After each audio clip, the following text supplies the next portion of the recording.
vous souhaite la bienvenue, c'est Les Vrais Voix jusqu'à 19h ce soir. Philippe David, bonjour. Bonjour Cécile de Ménibus. Et autour de cette magnifique table, attablée j'ai envie de dire, du bonheur, de la joie, du cri, des larmes peut-être, en tout cas pour cette émission. Et on ne sait pas encore. Ça c'est moi, t'as vu, elle en parle même pas. Ah bah non, et surtout c'est l'intelligence au singulier. Voilà. Mais je donne pas de nom. Il va y avoir du poil arraché, je vous le dis tout de suite. Non. Quand on voit Benoît Perrin, quand non. on voit Philippe David, On ne sait pas. On ne sait pas. On ne sait pas. Où est-ce qu'on arrache les poils surtout, c'est ça. C'est un vrai sujet, il va falloir... Ah bah. En tout cas, vous l'avez reconnu, Françoise Degois est avec nous. Bonsoir Françoise. Bérangère Dubuc est avec nous, dirigeante de FI Courtage et secrétaire générale de l'Union des intermédiaires de Crédit. Bonjour. Bonsoir Cécile, moi je vais apporter de la douceur aujourd'hui, vous allez voir. Dis donc, on va s'ennuyer alors. Benoît Perrin est avec nous. Économiste, directeur de l'association Contribuables Associés. Comment ça va? Ça va très bien. Oh, on est ravis. Et puis on a notre petit nouveau Flavio qui est là avec nous. Venez Flavio. Ah non, vous êtes là à l'antenne. Flavio. Bonsoir Cécile. Bonsoir Flavio. Comment ça va Flavio? Ça va très bien et vous? On vous voit en vrai, on est très contents. C'est ça exactement. Non mais c'est the vrai Flavio du c'est le vrai, c'est le vrai. Ouais, c'est le vrai. Il a un super coup à vous proposer pour une voiture, je crois. Une nouvelle pépite. Ouais. Une de plus. Une nouvelle pépite. Allez, restez avec nous, Flavio. Allez, j'ai envie de dire le séminaire, pas du tout. Le sommaire. On pourrait partir en séminaire, mais c'est pas tout de suite. Nous vous écoutons, ma sœur. Allez, le sommaire de ce grand débat du jour, c'est ce mardi après-midi au collège de La Guicharde à Sanary-sur-Mer. Une professeure d'art plastique a été poignardée par un élève de 14 ans, touché à plusieurs reprises. Le pronostic vital de la victime est engagé aujourd'hui. L'élève est aujourd'hui en garde à vue. Et on vous pose cette question. Doit-on estimer qu'un jeune de 14 ans est responsable de ses actes? Et bien sur Twitter, vous dites oui à 100%. Vous voulez réagir? Le 0826 300 300. Moi je dis oui, bien sûr. À 14 ans, on sait ce qu'on fait. Bérangère Dubuc. Responsable oui, mais pénalement je sais pas. Françoise Je Degois. ne crois pas qu'à 14 ans on soit responsable. Il faut voir dans quel état était cet élève, mais je ne crois pas qu'à 14 ans on est responsable. Non. Benoît Perrin. Oui, à 14 ans, on peut être responsable. On peut ou on est? Ce sera l'objet du débat. 0826 300 300. Vous pouvez d'ores et déjà nous appeler. Zach vous répond. Et puis la question du soir, le procès en appel de Marine Le Pen et 10 autres personnes dans l'affaire des assistants parlementaires européens. Et dans sa 4e semaine, le parquet général annonce qu'il va demander des peines d'inéligibilité. Et on vous pose cette question. Procès en appel du RN. Marine Le Pen doit-elle pouvoir se représenter? Vous dites oui à 70%. Vous voulez réagir? C'est Zach qui prendra vos appels au 0826 300 300. Et moi je dis que oui. Benoît Perrin. Je dis aussi que oui. Françoise Degois. Non. Pour des questions simples de justice et d'état de droit, ce serait un socialiste dans la même situation, je dirais la même chose, non. Avec vous, Bérangère? Non, je crois que c'est trop tard, faut qu'elle passe à autre chose. Et puis vous entendez cette petite musique, cette petite alerte là. Mais c'est donc mon Flavio adoré, le bon Flavio qui est avec nous aujourd'hui. On est très content de l'accueillir en vrai dans ce studio. Encore une arnaque, j'ai envie de dire. Et encore une de plus, on va dire. Une de plus à une négociation de prix d'un véhicule qui est quand même assez... il n'a pas la lumière dans toutes les pièces. particulière, ouais, c'est ça. Ouais. Allez, on écoute. Ouais, bon, je vous appelle pour la Clio 2 avant, toujours disponible? Oui, toujours disponible. Oui. Je voulais savoir, dans la description de l'annonce, vous avez indiqué 2800 € ferme et 2500 € à débattre. J'ai pas très bien compris. Vous avez les deux choix. Soit vous voulez 2800 € ferme, soit c'est 2500 € à négocier. On n'a pas tout compris, mais on se retrouve à 17h50. Rendez-vous tout à l'heure, c'est ça, ouais. Peut-être qu'en négociant les 2500, on arrive à payer 2800. Je sais pas comment il fait pour garder son calme. En tout cas, on l'adore. Allez, tout de suite, le grand débat du jour.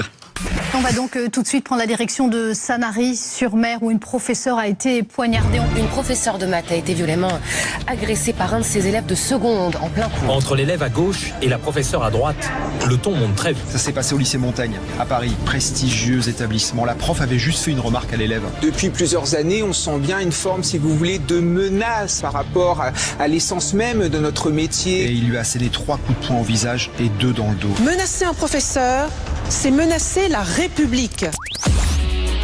Les vraies voix Sud Radio. Et le 0826 300 300, ça sonne déjà. Christophe est avec nous de Marseille. Bonsoir Christophe, bienvenue sur Sud Radio. Bonsoir. Votre avis en fait sur cette question, doit-on estimer qu'un jeune de 14 ans est responsable de ses actes? En fait, c'est en quelque sorte un double discours, parce que à l'heure d'aujourd'hui, on enseigne, je vais faire pas un rapport, mais on va dire qu'on enseigne la sexualité, on enseigne le genre, tout ça à des élèves de primaire. Ouais. Et là, on demande si un jeune de 14 ans est responsable de ses actes. Moi, je dis que oui, du moment qu'il est capable d'agresser un professeur, d'agresser un adulte, oui. Après, est-ce que c'est pas un problème d'éducation? Parce que le souci qu'il y a, c'est que ça se passe pas qu'à Marseille, ça se passe partout en France. J'ai un petit peu regardé les infos. Oui, il y a 5 faits précédents depuis mai 2024. Voilà. Ça s'arrête pas. Donc ce qui va se passer, c'est que les enseignants maintenant vont aller enseigner avec la boule au ventre, alors qu'à 14 ans, la plupart du temps, ils devraient respecter les adultes. Donc je comprends même pas qu'ils arrivent à de tels actes déjà à cet âge-là. Et les élèves aussi vont arriver avec la boule au ventre. C'est compliqué aussi pour les élèves.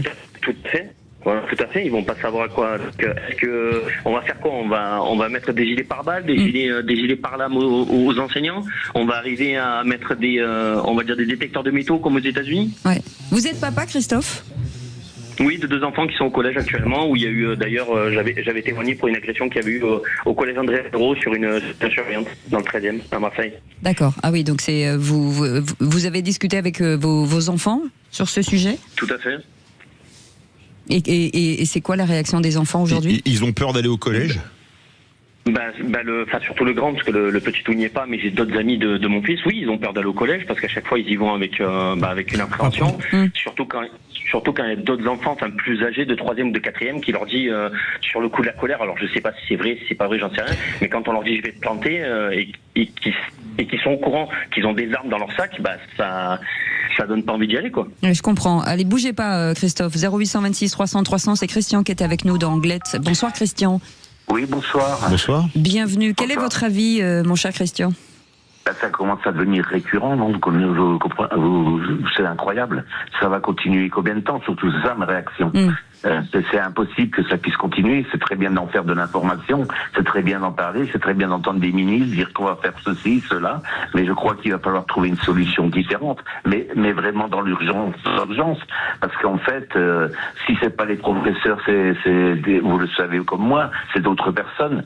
Je crois que on est presque venu à une mode de la tuerie en France, avec des couteaux, des gamins, des mineurs. C'est incroyable. Moi, je suis stupéfait aujourd'hui d'entendre ça. J'ai 70 ans, j'ai eu 5 gamins. J'en ai encore un qui fait des études d'ailleurs. Il m'en parle, hein, lui. Il est un peu plus vieux, il a 19 ans. Mais ça existe aussi à cet âge-là. Dans l'école, les menaces, les copains qui montrent à mon fils qu'il a un couteau dans la poche. Il a un couteau dans la poche, il est en cours. Ça veut dire quoi? Ça veut dire qu'il est prêt à tout, le gars. Donc c'est incroyable. Et moi, je dis, il faut stopper ça. Qu'est-ce qu'on fait? Qu'est-ce que fait notre gouvernement aujourd'hui à part appauvrir les gens, excusez-moi le terme, mais de cette protection de tous les gens, que ce soit les instituts, tous les gens. Regardez. Oui, c'est incroyable. Vrai. Je suis vraiment, il y en a ras-le-bol, excusez-moi, il y en a ras-le-bol. Non mais parlons vrai, hein. C'est chez nous, vous pouvez pas parler vrai, Françoise de Gois. Oui, alors moi j'entends tout ça et je suis tout à fait d'accord. Je sors d'une famille d'enseignants, hein, donc les agressions, je connais ça. C'est vrai que même mon père était proviseur aussi, donc avait des bagnoles qui brûlaient parfois devant le lycée, etc. Je suis pas en train de dire que ça fait longtemps que ça dure. Je dis juste que là, sur la question générale que vous posez, je dis par principe non, à 14 ans, un être humain et un adulte, un enfant n'est pas encore formé. La question est qu'est-ce qui s'est passé? On peut pas débattre comme ça dans le vide. Apparemment, il y a une très grande tension entre lui et ce professeur. Je pense que cette professeure avait été sévère avec lui. Et évidemment, il est hors de question de poignarder un professeur parce qu'il est sévère avec vous. Je m'empresse tout de suite de le dire. Il faut voir quel est l'état psychologique de ce môme. J'entends tout ce qui se dit sur la violence. Je serais assez favorable. Alors moi, pour les méthodes radicales, je serais très favorable à ce qu'on mette des portiques, évidemment, comme aux États-Unis, à l'entrée des lycées. Si ce que nos auditeurs nous disent, notamment le deuxième, Christian, je crois, nous dit des mômes qui se baladent avec des couteaux dans les poches. Mais les deux l'ont dit. Hein. Les deux l'ont dit, pardonnez-moi. Le céramique, ça passe pas. Ça passe au portillon. Écoutez, moi, je pense qu'en tout cas, il faut en tout cas renforcer à l'entrée des collèges. Je trouve ça très bien qu'on puisse plus passer ses journées à pianoter sur son portable à partir de la rentrée prochaine. Déjà, je trouve ça vraiment génial. Et bien, il faut aller encore plus loin et mettre en place des systèmes de sécurité à l'entrée. On va en parler dans un instant. Petite pause. Si comme Christophe et Christian, bien entendu, vous voulez donner votre avis, on est là pour ça, pour vous entendre. Et puis Bérangère Dubuc sera avec nous dans quelques instants. Benoît Perrin et Philippe David, bien entendu. Et on vous attend jusqu'à 19h. Soyez les bienvenus. Sud Radio. Sud Radio. Parlons vrai. Parlons vrai. Sud Radio. Parlons vrai. Philippe David, Cécile de Ménibus.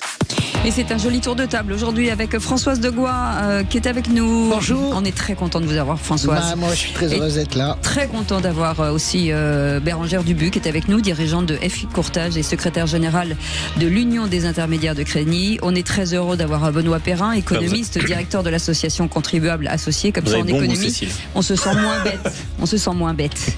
Voilà, enfin, à côté de vous, on se sent bête, c'est sûr, mais au moins on apprend des choses. Je n'irai pas jusque-là. Il est très intelligent, mais. Oh là là. Vous savez, regardez dans une glace, vous verrez qu'un jaloux. Non, les hommes chauves avec des lunettes sont en général plutôt érudits et intelligents. Ouais, c'est ça, ouais. C'est bien de s'en persuader, cher Philippe. Et on revient sur cette information dramatique. Cette professeure d'un collège de Sanary, dans le Var, qui a été poignardée par un élève de 14 ans. Et visiblement, son pronostic vital est engagé. Avec cette question, doit-on estimer qu'un jeune de 14 ans est responsable de ses actes, Philippe ? Eh bien, pour le moment, sur Twitter, vous dites toujours oui à une écrasante majorité, puisque c'est même l'unanimité, vous dites oui à 100%. Ah bah là, Bérangère, vous vouliez revenir sur ce que disait Françoise, peut-être de dire à 14 ans, on n'est pas vraiment responsable. Alors, je vais dire, Françoise disait, on ne sait pas ce qui s'est passé avec l'enseignante, mais moi je dirais toujours, quand une femme se fait violer, on ne demande pas comment elle s'habillait, quand une enseignante se fait poignarder, on ne demande pas ce qu'elle a dit. Donc déjà, on s'en fout, même si elle avait dit, rien ne justifie la violence. Après, à 14 ans, on est responsable. On est responsable. Alors, ça ne veut pas dire qu'on est responsable pénalement, ça c'est un autre sujet. En revanche, un enfant à 14 ans qui prend un couteau, qui le sort et qui frappe 3 fois quelqu'un est responsable. J'ai 4 enfants, ma fille de 5 ans qui vole un bonbon dans la cuisine sait qu'elle fait une bêtise et elle se cache. Elle a la notion de ce qui est mal. Le bien et mal, on l'a à 14 ans. Aujourd'hui, on a des partis politiques qui voudraient abaisser l'âge de vote à 16 ans. Donc on ne peut pas dire aux enfants qu'ils ont un âge où ils sont libres d'avoir un téléphone, d'aller seuls en cours, etc., de les autonomiser. Ils le savent très très bien. Et il y a une phrase qui me revient à l'esprit, c'est à défaut d'être respecté, soit craint. Peut-être qu'aujourd'hui, ce qu'il faut déjà, c'est avant de parler, c'est qu'il y ait la peur de la sanction, la peur de l'exclusion et qu'il se passe quelque chose de très grave. Les portiques, je suis contre. Les couteaux en céramique ne marchent pas. On peut tuer quelqu'un avec un stylo-bille. On peut frapper une enseignante avec ses poings. Non, mais on peut tuer quelqu'un avec ses poings, avec une chaise. Donc la question, c'est pas l'arme aujourd'hui. Et la dernière chose qui arrive, pour moi, c'est le séparatisme et la séparation. Aujourd'hui, dans le privé, malgré tout, on a quand même moins ce genre d'incident, même s'il y en a également. Et donc, chaque fois qu'il se passe quelque chose comme ça, c'est des élèves qui vont partir vers des communes plutôt rurales, semi-rurales, loin des villes, qui vont partir dans le privé. Et plus ces élèves partent, plus le public, aujourd'hui, reste infréquentable. Il y a aussi une séparation sociale qui existe. Philippe. Alors, moi, je dois dire que je suis terrifié de voir dans le monde dans lequel on vit. Et je reconnais plus le pays dans lequel j'ai grandi. À mon époque, on n'aurait jamais pris un couteau pour aller à l'école. Jamais. Jamais. Comment expliquer ce nombre de coups de couteau? On a fait la liste tout à l'heure ensemble, Cécile, en préparant l'émission. Mais comment expliquer ça? Mais comment expliquer ça? Moi, je vous dire, je suis grand-père, j'ai une petite fille de 2 ans, j'ai peur maintenant. J'ai peur de me dire dans quel pays va-t-elle vivre. Pourtant, je suis pas quelqu'un de trouillard dans la vie, mais j'ai peur. J'ai peur. Et je me dis, où est-ce qu'on va? Où est-ce qu'on va? Et ça, c'est absolument terrifiant. Alors, je sais pas si ce gamin avait des problèmes ou quoi ou qu'est-ce. L'acte est inqualifiable et indéfendable. Ça, c'est le premier point. Mais je crois que la perte de l'autorité, le fameux, il est interdit d'interdire. Parce que tout, maintenant, dans la famille, vous foutez une claque à votre gosse qui vous a craché dessus, c'est vous qui vous retrouvez en garde à vue, quand même. Heureusement. Ah ben non, pas heureusement. Heureusement non, que pas heureusement. La gifle est interdite. Mais excusez-moi, mais une fessée de temps en temps, je l'avoue, j'en ai mis à mes enfants, ils ont été bien éduqués, etc. Mais parfois, il faut recadrer les gosses. Mais je pense que ça se recadre absolument pas, ni avec une fessée, ni avec une gifle. La preuve, c'est que, regardez, je vous assure, on est une génération entière qui a été élevée comme ça à la schlag, et honnêtement, je pense pas qu'on soit des modèles. On mettait beaucoup moins de coups de couteau. Hein. Oui, c'est ça. Vous n'en savez rien. Si. Vous êtes en train de faire des statistiques. Vous avez vu le nombre de coups de couteau ces derniers mois? Mais bien sûr, les nombres de coups de couteau. Ok, mais il y a toujours eu des couteaux qui traînaient dans les fêtes de village. Pas dans les salles de classe. Il y a toujours eu des couteaux. Pas dans les salles de classe à 14 ans. Il y a toujours eu des couteaux qui traînaient dans les lycées d'enseignement professionnel, par exemple, mon cher ami. Mais bien sûr que si. Mais non. S'il vous plaît, Loïc Perrin n'a pas parlé encore. Vous n'êtes pas d'une famille d'enseignants. Mes deux sœurs sont instites, dont une était directrice d'école et mes deux nièces aussi. Alors, il y a un peu des enseignants de la famille. On se calme. Non, mais elle me dit que j'ai pas d'enseignants dans ma famille, ça tombe mal. C'est ce que je dis, je vous dis simplement que on laisse la parole, s'il vous plaît. Je trouve ça un peu gênant ou un peu difficile à entendre. Je reconnais le fait d'être toujours dans le relativisme en disant bah ouais, ça a existé, ça a toujours existé et la situation ne s'aggrave pas. Si la situation s'aggrave. Et passer son temps à dire que ça a toujours existé, je trouve que c'est... Je n'ai pas dit ça, Benoît. Mais si, en disant, mais il y a toujours eu des couteaux, mais il y a toujours des couteaux. Je n'ai pas dit ça. Il y avait des couteaux pour couper du saucisson pour le déjeuner, mais c'est tout. Mais écoutez, les mômes aujourd'hui... Mais on est tous entourés... C'est du témoignage. Mais du témoignage de quoi? On est tous entourés d'adolescents qui passent leur temps à dire qu'effectivement, il y a de plus en plus de leurs copains qui ont des couteaux dans les écoles. Ensuite, vous avez de plus en plus de développement de portiques qui sont des gros investissements pour les écoles. Alors, petit témoignage personnel. L'école dans laquelle sont inscrits mes enfants ont dû récemment installer un portique dans un coin, en l'occurrence plutôt calme, et même dans des endroits un peu calmes, on installe des portiques. C'est des frais qui sont importants. Et cette histoire de portique m'énerve aussi parce que j'ai envie de dire, plutôt que de traiter le problème en aval, il faut le traiter en amont. En amont, c'est qu'il faut évidemment plus d'autorité, il faut plus de sanctions, et puis il faut quand même responsabiliser les parents.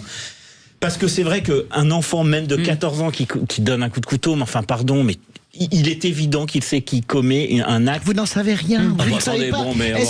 Non, excusez-moi. Quand je dis, sauf grave dérangement psychologique, il n'y a rien à faire à l'école. C'est ça, ce que je veux te dire. Ce que je veux dire, c'est que nous n'en savons rien. Voilà, fou fini. Il n'y a aucune raison, mais vraiment aucune raison. Même, vous avez parlé de tension tout à l'heure. Pardon, mais on s'en fiche qu'il y ait des tensions entre les élèves et les profs. Mais je n'ai pas dit ça. Si vous avez dit, on ne sait pas trop, il y avait des tensions, mais on s'en fiche. C'est inadmissible, c'est tout. Et je sais que vous êtes d'accord avec ça. Je sais que vous êtes d'accord avec ça. Benoît et Bérangère, vous arrêtez ce procès d'intention qui consiste à dire. Rien dit, moi. Si, vous l'avez dit tout à l'heure aussi. Vous arrêtez. Je n'ai pas relativisé. J'ai donné l'ensemble des faits. Je n'ai pas relativisé. Et même s'il y a des tensions, bien sûr qu'on ne donne pas un coup de couteau. Par contre, ce que je dis, c'est qu'aucun de nous autour de cette table ne connaît le diagnostic qui va être posé sur cet adolescent qui a 14 ans. Peut-être qu'il est en décompensation schizophrénique. Nous n'en savons rien. Donc on parle dans le vide. Oui, mais le phénomène se généralise. C'est ça qui est embêtant. On sait très bien. Bien sûr, mais il y a quand même un phénomène. Il y a un phénomène, à force d'individualiser les cas, on parle de plus rien. 0826 300 300, Jean-Michel est avec nous. Bonsoir Jean-Michel. Bonsoir. On vous écoute. Oui, bonsoir. Bienvenue Bonsoir. sur le sujet est brûlant. Jean-Michel, et pour cause. Bienvenue sur Sud Radio, on vous écoute. Oui, voilà, il y a une chose que je voudrais signaler quand même et que personne ne parle, aussi bien les journalistes que les politiques depuis très longtemps, c'est qu'il n'y a plus d'éducation parentale, tout simplement. Et j'entendais tout à l'heure, effectivement, donner une claque à un gamin, c'est interdit maintenant, c'est une catastrophe. Et je pense qu'autrefois, on en a donné quelques-unes et ça tuait personne. Mais je crois que maintenant, on n'en donne plus, mais ça en tue. Et en plus, c'est relégué par les réseaux sociaux et puis les jeux vidéo qui sont que de la violence sans arrêt. Et en plus à la télé, il y a aussi que des films avec violence, sur toutes les chaînes. Et ça, personne n'en parle. C'est vrai, vous avez raison. Il faut surtout pas en parler parce que faut surtout pas en parler, quoi. C'est ça qui est triste. Il faut quand même dire la vérité. Il y a des moments, et là on va à la catastrophe. Plus ça va, plus c'est une catastrophe, quoi. Je veux dire, on peut même plus sortir nulle part. C'est fou, quoi. Enfin, c'est n'importe quoi. Entre les gendarmes qui se font faucher, on n'écoute plus personne. C'est une catastrophe. Et je ne sais pas qui c'est qui va régler le problème. Mais là, je crois qu'on est parti, on est très mal parti. Voilà. On comprend bien. Jean-Michel, vous savez quoi? Vous restez avec nous. On va prolonger un peu ce débat parce que on a pas mal de choses à dire. Christophe et Christian, merci beaucoup. Ça sonne énormément au 0826 300 300. On fait une petite pause avec nos vraies voix. On revient dans un instant. Soyez les bienvenus. Et Zach vous attend au standard. Sud Radio. Parlons vrai. Parlons vrai. Sud Radio. Parlons vrai. Sud Radio. Parlons vrai. Cette semaine, réveillez-vous avec Patrick Roger dans le Grand Matin Sud Radio. 17h-20h, Philippe David, Cécile de Ménibus.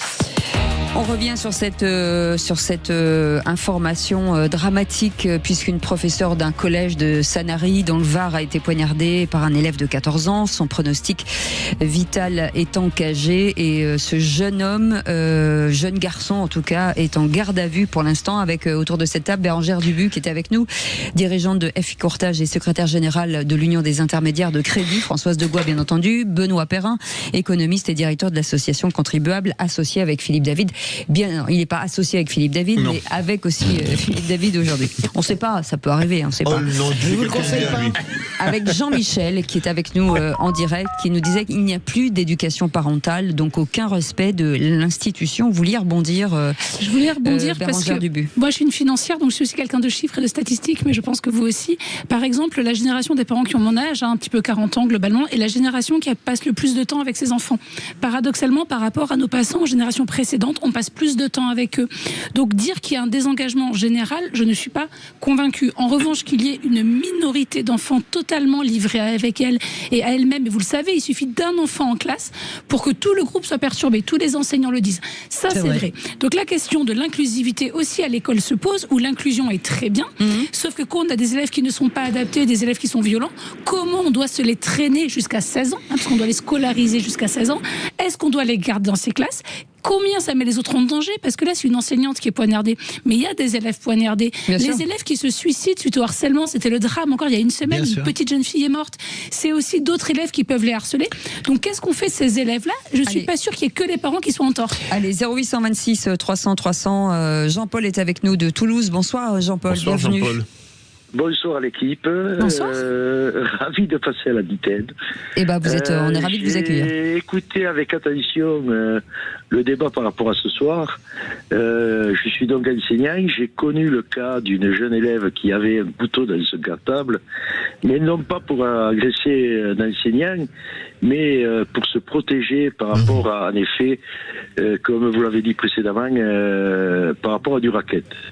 Voilà. Maintenant, j'ai un avis très tranché. Oui, ce n'est pas normal qu'à 14 ans, on ne soit pas responsable. Ça, c'est une grande fumisterie de certains.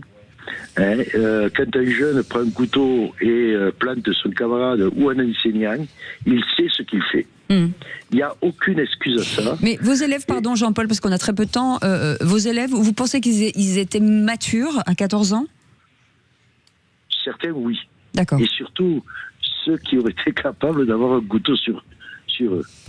Jean-Paul, pardon, merci pour votre témoignage. Moi, je voudrais rebondir sur ce qui a été dit avant sur les réseaux sociaux, parce que je suis une adepte justement de pas de gifs et pas de fessées. Je pense qu'on a élevé des générations entières de façon absolument débile, et que elle a raison, Bérangère. On passe beaucoup plus de temps avec les enfants. Je voulais juste parler des réseaux sociaux en une minute. Je pense que c'est formidable le mouvement qu'a impulser l'Australie en interdisant les réseaux sociaux aux moins de 15 ans. Je pense que c'est formidable ce qu'a fait la France. Et vraiment, et il faut continuer. Pedro Sanchez, le Premier ministre espagnol, a annoncé aujourd'hui qu'il allait faire la même chose. Je pense vraiment qu'il y a une génération entière qui a eu le cerveau cramé par les réseaux sociaux, cramé par les délires, par les algorithmes, véritablement. Et ça, je pense que c'est déjà un premier pas. En tout cas, pardon, 0826 300 300, Christophe qui voulait réagir aussi, et Christophe, votre réaction? Oui, j'ai entendu depuis tout à l'heure tout ce qui se passe, donc déjà je rebondis sur les réseaux sociaux, ça c'est une très bonne chose. Moi d'ailleurs j'interdis à mes enfants d'être sur les réseaux sociaux, ils n'ont pas TikTok, ils n'ont pas Facebook, ils n'ont aucun réseau social. D'accord. En grand et en quatrième, alors on va peut-être dire que je suis arriéré, mais moi je suis désolé, il n'est pas encore prêt.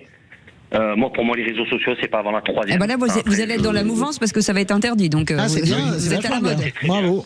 C'est très bien. Voilà. Je trouve que c'est, par rapport au harcèlement et par rapport de foutre certains jeunes en l'air, il n'y a rien de mieux. Parce que certains s'exposent là-dessus en disant ça va être bien et d'autres sont malveillants, donc c'est comme tout, malheureusement il faut interdire. Après je reprends sur ce qui s'est passé au niveau de la violence à l'école. Alors ok, pour les portiques je comprends, parce qu'il y a des couteaux comme vous disiez en céramique qui peuvent faire très mal, ok, ça serait des dépenses peut-être inutiles, mais dans ces cas-là qu'est-ce qu'on fait? Parce que concrètement il faudrait faire quoi? Il faudrait faire des tests psychologiques à tous les enfants de 13-14 ans. Moi, je suis pour les portiques à fond. Comment on peut, le problème, c'est que comment on peut, parce que j'ai pas encore entendu les politiques justement par rapport à ça, j'ai pas encore entendu notre cher maire de Marseille par rapport à tout ce qui s'est passé, qui est intervenu, il est pas intervenu, alors qu'on est en pleine élection municipale. Alors c'est à Sanary, c'est pas à Marseille. C'est le Var. C'est plutôt Toulon. Je les ai pas entendu parler. Ah si, tout le monde. Il y a une levée de bouclier. Le procureur a parlé. Non, mais même la classe politique. Alors c'est vrai qu'on parle des réseaux sociaux. Oui, concrètement, ils ont parlé, mais c'est quoi leur solution en fait? C'est quoi ils vont agir comment là-dessus? Vous avez raison. Bougez pas, Christophe. Alors c'est vrai que les réseaux sociaux sont pointés du doigt. Évidemment, je partage à 100% cet avis. Encore une fois, les écrans sont un poison, y compris pour nous adultes. Donc pour les enfants, c'est une certitude. Je pense qu'il y a aussi un deuxième sujet. Pour nos enfants en bas âge, je suis frappé par ça. C'est aussi les jeux vidéo. C'est-à-dire qu'en fait, maintenant, tout le monde a des consoles de jeux vidéo chez soi. En tant que parent, moi j'en ai pas. Moi non plus. Et c'est vrai qu'en fait, les jeux vidéo, en fait, exactement, c'est souvent des jeux vidéo hyper violents que les enfants adorent parce que par définition, il s'agit de tirer sur les uns sur les autres. Il s'agit d'être, c'est vraiment la promotion de la violence dans les jeux vidéo. Et je trouve que c'est la facilité avec lesquelles vous tuez des gens. Exactement. Et je trouve que ça aussi, c'est un vrai danger dont on parle pas assez. Et dernier point, c'est vrai que les parents passent plus de temps avec leurs enfants, mais je pense qu'ils sont physiquement avec eux, mais ils sont pas vraiment avec eux. C'est-à-dire que je suis frappé par le fait que, oui, c'est vrai qu'on voit plus nos enfants que nos parents nous voyaient, très probablement. Néanmoins, ce qui me frappe, c'est que on peut être dans la même salle et pas pour autant être en connexion avec nos enfants. C'est un peu chacun avec son téléphone. Parce que je pense que Bérangère, c'est pas pareil. En revanche, Jean-Michel disait que les films violents posaient problème. Alors, moi, je vais vous avouer, je vais rappeler l'époque des cassettes VHS. Quand j'étais ado, chez mes parents, comme tout le monde, il y avait un magnétoscope et moi j'avais toute la collection des Rambo, Le jour le plus long, la 317e section. J'adorais et j'aime encore les films de guerre. J'en avais une flopée et ça a jamais fait de moi un tueur. C'est pas les mêmes. Non, mais Philippe, c'est pas toi qui as buté sur le bouton. C'est pas vous qui appuyez sur le bouton, pardon, pour. Philippe, c'est pas la même chose d'aller regarder vraiment. C'est pas la même chose d'aller regarder et de jouer avec ces trucs gothiques horribles. Là, il y a une répétition quotidienne, ce qui n'était pas le cas avant. Avec Christian qui est avec nous. Christian qui voulait parler aussi. Bonsoir, Christian. Vous vouliez réagir, Christian? Je voudrais réagir sur deux choses rapidement. Allez-y. Tout le monde est très très content de se dire oui, avec les réseaux sociaux, les téléphones vont être interdits, machin. Alors, déjà, c'est pas gagné. 2, j'aimerais bien savoir à quel endroit, dans certains endroits, il y aura pas de privation. Vous savez de quoi je parle? Oui. On est bien d'accord? Non, de quoi vous parlez, pardon? De quoi vous parlez, pardon, moi je comprends pas. Vous irez vous rendre dans les cités si les gamins de 14 ans, ils auront eu les réseaux sociaux, par exemple. Ils pourront pas accéder de toute façon. Non mais François, mais peut-être acheter du shit. Non mais soyez pas naïfs. Non mais peut-être qu'ils vont le craquer. Ne soyez pas naïfs, ils seront plus malins que vous. Plus malin que nous, vous inquiétez pas. La preuve en est aujourd'hui, vous voyez un peu là où ça se passe en général. D'autre part, il y a autre chose. Mais il n'y a pas que dans les cités, tous les gamins de France. Franchement, honnêtement. Allez, on laisse parler. Je parle, excusez-moi. Allez-y, Christian. C'est juste mon ressenti, si vous voulez. D'accord. En général, les actualités, on sait un petit peu où ça se passe. Il ne faut pas quand même abuser. On n'est quand même pas des... Voilà. Alors en fait, moi, sur le gamin de 14 ans, je voulais revenir... Vous savez, dans une école, dans une classe, moi j'ai eu des enfants qui ont été à l'école, et je suis assez stupéfait qu'on ne repère pas les gens qui éventuellement ont ce genre de soucis. Ça se sait quand même un petit peu. On sait où c'est que, exemple, je prends un mot un peu, je vais dire voyou, mais on sait un petit peu où sont les gens. Ils le savent, les gens à risque. C'est pas le gars, il s'est pas levé le matin. Christian, excusez-moi, juste un truc, on termine. J'en ai marre. Je voulais vous poser une question. Les gens, attendez, je termine juste. J'en ai marre d'entendre les gens de dire mais peut-être que ce monsieur ou ce gamin, peut-être qu'il est malade. Ah d'accord, mais peut-être qu'il n'est pas malade. Voilà. C'est vrai que c'est aussi à force de voir les enfants tous les jours, peut-être qu'on se rend compte que certains sont pas très à l'aise dans leur corps et peut-être qu'il faudrait le signaler. En tout cas, je sais pas. C'est peut-être une proposition. On a quand même réduit de façon drastique les postes de conseillers d'orientation. Ça ne servait à rien supposément. Et évidemment de psychologues scolaires. Et bien regardez le résultat aussi. C'est aussi un vrai sujet. Merci en tout cas à Christophe, à Christian, à vous. Je sais que ça sonnait encore au 0826 300 300 dans un instant. Seul contre tous avec nos vraies voix du jour. À tout de suite. Sud Radio. Sud Radio. Parlons vrai. Parlons vrai. Sud Radio. Parlons vrai. Vous allez pouvoir remporter une montre homme ou femme de la marque Kelton, vous connaissez, c'est la marque icône pop. Iconique. J'adore. L'horlogerie française pour affirmer votre style et être toujours à l'heure, ce qui n'est pas forcément le cas de Françoise de Gois. Toujours. Non, mais j'aime bien monter des trucs comme ça. Non, mais chicos, Kelton, c'est chouette, vraiment. C'est beau. Et donc, pour vous faire plaisir, et vous allez appeler, envoyer un SMS, vous écrivez Sud, S-U-D, c'est facile, au 7 20 18 par SMS, et vous aurez la possibilité d'être tiré au sort, et on espère que ce sera vous à l'antenne. On vous souhaite en tout cas bonne chance, et tout de suite, c'est Seul contre tous. Les vraies voix Sud Radio. Seul contre tous. Et elle n'a peur de rien, Bérangère Dubu. Vous voulez... Sauf de vous, Cécile. Ouais, non, arrêtez de dire ça, les gens vont finir par le croire. Et ils le croient déjà, c'est ça mon problème. Elle est effrayante, hein. La mère Et vous voulez vous demander une commission parlementaire sur l'affaire Epstein. Tout à fait. Je pense qu'il faut d'urgence qu'il y ait une commission parlementaire sur l'affaire Epstein suite à la publication des fichiers privés par le gouvernement américain. Ah oui, là, il y a des noms qui tombent pas de partout. C'est ça, de Jeffrey Epstein. Donc, vous savez, c'est cet homme qui a été accusé de trafic d'enfants, viol, agression sexuelle, etc. Ou qui avait un appartement en France, qui venait régulièrement en France. À l'époque, a été mis en cause avec lui un agent d'une agence de mannequins français qui s'est suicidé en prison. Tout le monde s'est suicidé en prison. Tout le monde se suicide. C'est bizarre dans des fichiers. Et il y a des noms, il y a 3 millions de documents avec des noms qui sortent. Villani, Jacques Lang, plein de gens. Alors des gens sont juste cités, vu que c'était un financier, pour dire peut-être, est-ce que je peux avoir un rendez-vous pour ouvrir un plan retraite? Donc il y a des messages qui ne sont absolument pas répréhensibles. Il y en a qui le sont peut-être. La justice ne va pas pouvoir se saisir de tous ces dossiers parce qu'il y en a beaucoup trop, que certaines victimes sont mortes. La celle qui a dénoncé Epstein s'est suicidée aussi quand même. Tout le monde aussi. Tout le monde se suicide. Donc est-ce qu'on va enfin avoir une commission d'enquête parlementaire avec des députés qui vont reprendre ces fichiers et interroger les gens qui sont cités pour leur demander quand vous étiez ministre, quand vous étiez conseiller, quand vous étiez député, quand vous étiez élu, quand vous étiez chef d'entreprise, pourquoi êtes-vous allé rencontrer Jeffrey Epstein? Je ne suis pas d'accord du tout avec ça, Bérangère. D'abord parce que je connais bien cette affaire que je suis. La stratégie de l'avalanche est une stratégie voulue par Donald Trump à qui on a obligé, c'est une loi qui l'a obligé à publier. Donc il publie 3 millions de documents. Et là où vous avez raison, j'en discutais avec un journaliste qui est aux États-Unis. À l'heure actuelle, la presse a juste réussi à valider 0,1% des documents. Vous avez au ministère de la Justice américain tous les jours 200 à 300 avocats qui travaillent pour regarder ces documents. Par exemple, moi vous êtes l'épouse de Jeffrey Epstein, hein, ok, et vous allez commander une pizza. Et ben vous apparaissez parce que il y a Epstein et pizza. Et donc c'est une montagne de documents invérifiables. Alors il y a des noms qui apparaissent et Jack Lang c'est plus que des noms, hein, parce que même sa fille a démissionné parce que apparemment il y a une opération financière dans les images. Il a dit qu'ils étaient amis. Oui, et puis Caroline Lang a démissionné de sa présidence de syndicat des producteurs indépendants parce que, elle a fait du business avec Epstein et du business aux îles Vierges. Donc voilà. Mais la réalité, c'est que prendre une commission d'enquête parlementaire pour des documents qui sont à 95% inexploitables parce que caviardés même par le ministère de la Justice américain au nom de la protection des victimes, je ne suis pas d'accord. Je pense que les députés ont autre chose à faire. Benoît Perrin. Moi, j'y suis plutôt favorable et je pense que justement avec l'intelligence artificielle, on peut faire des miracles. Alors, je vous ai dit qu'il y a 10 ans, effectivement, c'est peut-être inexploitable. Aujourd'hui, peut-être que ça l'est davantage.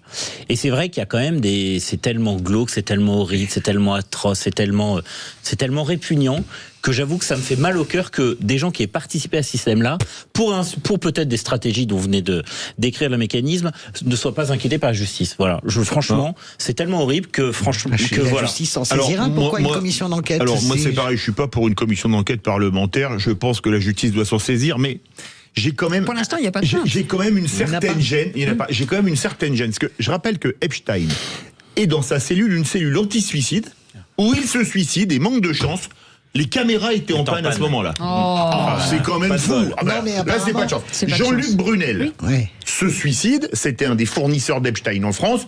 Et évidemment, pourtant, on avait théoriquement pris toutes les précautions, mais il arrive à se pendre dans sa cellule. Oh, ça fait beaucoup. Vanessa Giuffre, la femme dont vous parliez. Et elle aussi, elle a la bonne idée de se suicider. Parce que moi, je crois qu'il y a parce que faut quand même dire qu'il y a plusieurs présidents des États-Unis nommés, y compris leur. Alors, dire ça, c'est peut-être paraître pour complotiste. Je suis d'accord avec vous. Mais totalement. Désolé, il y a quand même 2 présidents américains, dont un, la femme est nommée, Hillary Clinton, Bill Clinton. Il y a vous l'avez dit hier dans votre édito du matin. Elon Musk. Non mais lui il n'est pas président des États-Unis. Mais Trump 8 fois est allé sur l'île d'Epstein a priori. Il a pris le Lolita Express. L'avion ça fait quand même beaucoup, non? Parce que, excusez-moi, quand on allait en week-end chez Epstein, je pense pas que c'était pour tester la dernière version du Trivial Poursuite. Oui. Je pense qu'il y avait c'est dommage, il est très bien. Je veux juste dire qu'on a l'affaire de Cotino, qui était un homme famille d'accueil, qui a été candidat politique et qui viole des enfants. Il y a un père qui a fait violer son petit garçon là récemment. En fait, on entend des scandales, les abus dans les périscolaires à Paris. Il y a des scandales qui touchent nos enfants et je ne comprends pas comment on n'est pas tous fous de rage chez nos enfants, c'est notre avenir. Et Epstein, c'est aussi ça. Donc il ne faut plus rien laisser passer. Je suis d'accord avec ce que vous dites. Je suis d'accord avec ce que vous dites, mais les noms en tout cas qui sortent dans les dossiers Epstein ne sont pas des noms, sont des noms plutôt pour les finances plutôt que pour la sexualité en fait. Allez, français, je veux dire. Merci beaucoup les amis. Françoise Degois, la commission d'enquête de l'Assemblée nationale sur France 2, vous dites qu'elle est lamentable, qu'il est question posées à Léa Salamé. Hier, c'était une honte. On en écoute. Écoutez. Je ne suis pas la compagne de Jordan Bardella. J'espère que si la compagne de Jordan Bardella était journaliste, elle pourrait continuer à faire son travail sur une chaîne privée ou sur une chaîne publique.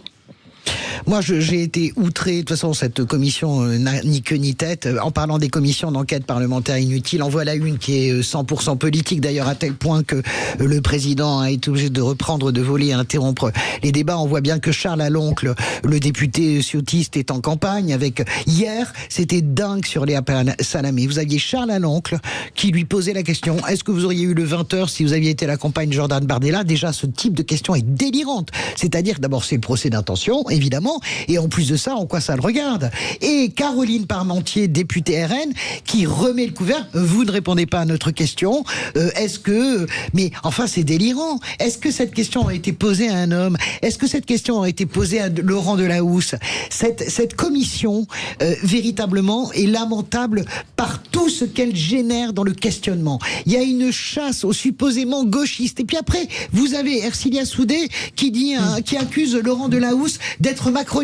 Ça sert absolument à rien. Cette commission ne sert à rien. Alors autant j'étais contre la commission d'enquête sur l'affaire Epstein, autant celle-là je la trouve très utile, parce que, désolé, mais je pense qu'une journaliste du service public qui aurait été en couple avec Bardella, elle ne serait pas restée à l'antenne. Tu penses? Parce que, je peux vous dire une chose, attendez, vous permettez que je réponde. Je connais quelqu'un qui officie dans ce studio qui s'appelle Jean-François Aquili, pour une relation supposée pour avoir écrit un livre avec Bardella, il a été viré en 48 heures. Ça n'a rien à voir. Mais non, mais si. Objectivement, vous ne pouvez pas faire ce genre de comparaison, Philippe. Pourquoi je dis que c'est lamentable? On parle de Léa Salamé, on parle de sa vie privée. Elle s'en est déjà tellement expliquée sur Guzman. Je ne suis pas pour ramener toujours les femmes à leurs époux et ce qu'ils font. C'est vrai, et la question me gêne. En revanche, j'ai regardé Anne Sinclair, Christine Ockrent, Léa Drucker. Il y a beaucoup de femmes politiques qui étaient quand même en couple avec des femmes, des journalistes, avec des hommes politiques, et la majorité étaient quand même des hommes de gauche. On peut se poser la question, peut-être qu'ils sont plus séduisants, peut-être que le fait de se côtoyer comme les sportifs, les gens sportifs, on peut poser la question quand même, effectivement, et j'ai pensé à Aquili, où effectivement on peut poser la question des liens. Arrêté l'antenne. Anne Sinclair a arrêté l'antenne quand elle a sa relation avec DSK a été officielle. Honnêtement, est-ce que DSK aurait arrêté l'antenne dans l'autre sens? Je n'en suis pas sûr. Mais c'est pas des hommes avec des femmes politiques, c'est des journalistes avec des hommes politiques. Sur le bien fondé de la commission d'enquête, je trouve que elle est bienvenue. D'abord, il y a des gros problèmes de gestion, donc c'est bien que les gens qui rendent des comptes sur des énormes. Non, mais attendez, il y a la politique d'un côté, il y a la gestion. Parlons juste de la gestion. La gestion, elle est catastrophique. Vous savez très bien qu'il y a des déficits structurels depuis déjà des années. Donc on est aussi en droit de demander des comptes à ceux qui gèrent notre argent. Ça me semble être du bon sens et qui en plus le gèrent mal. Deuxièmement, et là j'en viens à la politique, beaucoup d'enquêtes effectivement ont montré que ce sont toujours les mêmes, ou en tout cas très souvent les mêmes qui sont invités sur le service public. Vous le savez très bien. Ça n'est pas vrai. Écoutez, Benoît, on va se faire un truc entre nous. Écoutez, est-ce que vous avez écouté les humoristes de France Inter? Est-ce que vous avez vu les invités de France Inter? On parle de France 2 là. Benoît, je voulais juste vous dire une chose. On va se mettre d'accord. Vous ne fermez pas un débat en disant vous savez très bien que ça, je ne sais pas très bien que il y a des règles de l'Arcom. Il y a des règles de l'Arcom. Les invités sont. Le service public. Je ne vous parle pas des invités. Je vous parle des chroniqueurs. Je vous parle des journalistes qui effectivement ont une tendance plutôt à gauche que de droite. Enfin, pas à vous de le dire. Merci. Et dès que vous avez une personnalité de droite qui, le cas échange, je pense à Alexandre Devecchio, par exemple, qui avait été recruté un moment, eh bien, ça fait des émules dans la rédaction, en disant oh là là là, mon Dieu, on va avoir un des chroniqueurs qui pense pas comme nous. Allez, merci les amis, merci beaucoup, et on va se détendre un peu puisque. Disons, ça sonne. À votre avis, c'est qui? Eh ben, c'est le bon Flavio qui est avec nous. Ça va, Flavio? Ça va très bien, et vous? Il est à côté de moi, ça fait tout bizarre. Je suis ravie. Ouais, c'est vrai, c'est particulier. Ah, c'est particulier. C'est vraiment le bon coin dans le studio à côté de Cécile. Le bon coin, le bon Flavio. Et alors, aujourd'hui, parmi toutes ces arnaques assez incroyables qu'on révèle, on parle de quoi aujourd'hui? On a une nouvelle, une très bonne, quelqu'un qui vend donc un véhicule sur le bon coin, comme un peu souvent, tout le temps. Et mais pour le coup, à chaque fois, elles sont différentes. Et on a une nouvelle, une très belle, une belle pépite. Ah, c'est ça, c'est. À écouter encore une fois. C'est de la bagnole, vous allez voir. Et puis, c'est un bon vendeur. Ouais, bon, je vous appelle pour la Clio 2 avant, toujours disponible? Oui, toujours disponible. Oui. Je voulais savoir, dans la description de l'annonce, vous avez indiqué 2800 € ferme et 2500 € à débattre. J'ai pas très bien compris. C'est pour la négociation ou c'est pour le prix du véhicule? Mais le prix, c'est 2800 € ou 2500 €? Vous avez les deux choix. Soit vous voulez 2800 € ferme, soit c'est 2500 € à négocier. Et vous êtes sûr que c'est pas l'inverse à la limite? Enfin, c'est pas plutôt 2800 € à débattre et 2500 € ferme? Non. Eh bien, 2800 € ferme et 2500 € à négocier. Mais alors, j'ai pas compris. Les 2800 € ferme, c'est pourquoi exactement? Si vous voulez acheter sans négocier, c'est 2800 €. Si vous voulez négocier, c'est 2500 € à débattre. Ok, donc 2100 € si je veux l'acheter sans négocier, 2500 si je veux négocier. Ok, bon. Et par rapport à l'état du véhicule, ça va? Oui, ça va. Vous prenez la clé, elle démarre comme la première fois. Elle démarre comme la première fois. Ouais. Ok. Ouais. Bon, je vais quand même réfléchir et puis si jamais je vous rappelle si je suis intéressé. Hein. Ouais, d'accord. Voilà, bonne journée à vous.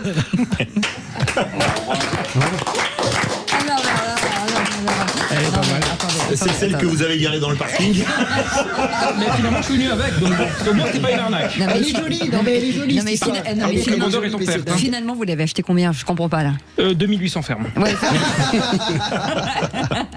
Il a ça, il est bon négociateur. Non mais, est-ce que les gens se rendent compte finalement de ce qu'ils font? J'ai pas l'impression, du moins avec le nombre aussi d'annonces. Il y en a, elles sont un peu particulières. Non mais sincèrement, il y en a beaucoup des annonces comme ça. Il y en a quand même pas mal. Ah, il y en a pas mal. Il y en a avec le temps. Ouais.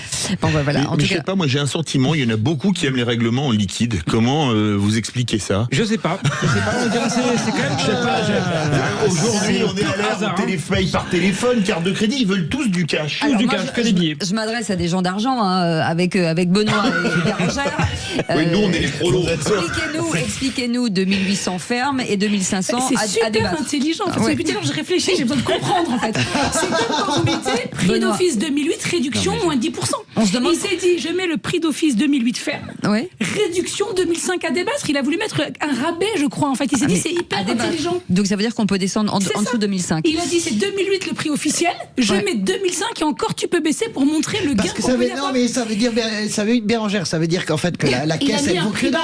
Non mais ça veut dire que la caisse elle vaut 1000 € en fait. Non mais dans sa tête, c'est comme quand tu mets ta cuisine à 3000 € et tu mets à emporter tout de suite 2000. La voiture elle est à 2500 € à débattre jusqu'à 0. Parce que ça veut dire que sa bagnole veut rien. Inverser les deux. Moi je pense qu'il a inversé. Il a pas très bien compris le ferme et le débat. Il s'est dit bon, je vais mettre à débattre 2800 et ferme 2500. Sauf qu'il s'est pas compris. Il a tous en même temps. Je pense que la caisse c'est une épave en fait. Je pense qu'en réalité, tu te dis 2500 à débattre, je débat à 2000, mais la caisse elle vaut 500 balles. Je vous arrête, la Clio 2 elle s'est terminée en 2012. Donc c'est une voiture de 14 ans. Donc tu vois. Donc à 14 ans, elle a un peu décoté. Aussi. Elle est plus cotée à la rue. C'est lui qui fait du business.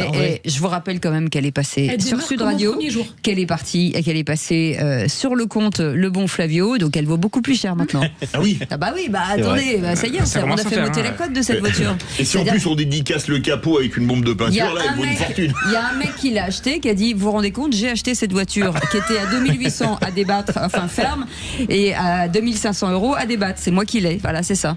À rien comprendre. Appel des auditeurs à celui qui a acheté la voiture en fait pour venir témoigner. Ouais, on a réussi à faire un débat sur cette annonce, c'est quand même dingue. Flavio,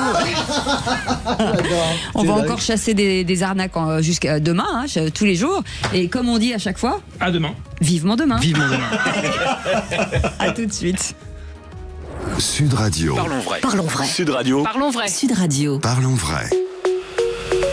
Tous les jours, de 10h à midi, venez débattre avec Valérie Expert sur les grands sujets d'actualité. Du but avec nous, dirigeant de FI Courtage et secrétaire général de l'Union des intermédiaires de crédit, Françoise Degois, Benoît Perrin, économiste et directeur de l'association Contribuables Associés. Et on fait un point sur cette information, vous l'avez entendu. Bien entendu, ce mardi après-midi, un jeune garçon de 14 ans a poignardé à Sanary-sur-Mer sa professeur qui est pour l'instant dont le pronostic vital est engagé. Avec Lionel Maillet, nous sommes en direct. Bonsoir Lionel. Bonsoir. Vous êtes en direct de Sanary-sur-Mer dans le Var où cette professeure d'art plastique a été poignardée par cette élève. Est-ce que vous avez des informations supplémentaires? Est-ce qu'on a des nouvelles, en tout cas de la santé de cette professeure? Alors, je peux vous dire déjà, Cécile, que la police et les pompiers, elles sont toujours sur place. Et c'est véritablement la sidération dans ce collège de la Guicharde. On est pourtant dans un quartier tranquille de Sanary-sur-Mer. Les faits sont produits en début d'après-midi, 14h, à la reprise des cours dans cette classe de 3e. Et donc, en plein cours, un élève de 14 ans sort un couteau et il poignarde à 3 ou 4 reprises sa professeure d'art plastique. L'enseignante de 60 ans est touchée à l'abdomen et au bras. Elle s'effondre dans une mare de sang. Les élèves préviennent vite les classes à côté. Ce sont d'autres professeurs qui portent les premiers secours. Les pompiers arrivent très vite sur place. Le pronostic vital est toujours engagé, vous l'avez dit. Cette professeure a été opérée dans l'hôpital Sainte-Anne de Toulon. Pour l'instant, pronostic vital toujours réservé, mais les secours nous disent que c'est plutôt en bonne voie pour l'instant. L'élève lui a été interpellé dans la cour de cet établissement. Il n'a pas opposé de résistance. Il a été placé en garde à vue pour tentative d'assassinat. Oui, Philippe. Oui, Lionel Maillet, on imagine que l'émotion doit être à son paroxysme à Sanary-sur-Mer. Évidemment. C'est une commune assez calme quand même. Très calme, très jolie station balnéaire et on va dire plutôt favorisée socialement, même très favorisée socialement. Exactement. On est dans des quartiers pavillonnaires avec de très belles villas vues sur mer et on est loin de se douter qu'il n'a pas eu se passer un tel drame. Et ici, on n'est pas dans une zone d'éducation prioritaire ou dans des quartiers dits sensibles. Et vous imaginez la stupeur des parents qui ont appris la nouvelle soit par les médias en plein milieu d'après-midi, soit en venant chercher leurs enfants à l'école à 16h30. Et tout le monde leur a raconté ce qui s'était passé. Des enfants qui ont assisté à cette scène parce que très vite le protocole de mise en sécurité des enfants s'est déclenché, c'est-à-dire que ils ont été rapatriés tous dans la cour. Certains sont passés devant la classe et un élève de 6e me disait par exemple qu'il avait vu cette professeure. Il a à peine 11 ans, lui, il a vu cette professeure dans une mare de sang et il a raconté ça à sa mère qui se dit mais comment je vais pouvoir le laisser retourner dans le collège demain? Un mot aussi du profil évidemment de cet élève de 14 ans.